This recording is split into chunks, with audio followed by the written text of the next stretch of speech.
এই পৃথিবীতে যতদিন থাকবেন যতজনের উপকার করবেন, উপকার করার আগে মনে মনে চিন্তা করবেন সে আমাকে একদিন লাথি মারবে এই সুযোগ পেলে। আপনি যারই উপকার করবেন এটা মাথায় বসায় ফেলেন, সে সুযোগ পেলে পিছনে পিঠে দ্বিধাবোধ করবে। যাকে আপনি গর্ত থেকে টেনে তুলবেন হাত দিয়ে, সে একদিন আপনাকে ল্যাং মেরে গর্তে ফেলার চেষ্টা করবেই করবে। কারণ এটা পৃথিবী, এটা দুনিয়া, এটা জান্নাত নয়।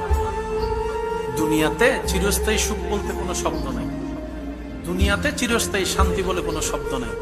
সেজন্য মুমিনরা বড় বুদ্ধিমান। মুমিনরা বলে কান্না করি আর হাসি, দুনিয়ার টাইম তো চলে যাচ্ছেই যাবে। আমি দৌড়াই আর এক জায়গায় বসে থাকি, সকাল তো রাত হবে। এটার তো শেষ আছে, ওটার তো শেষ নাই।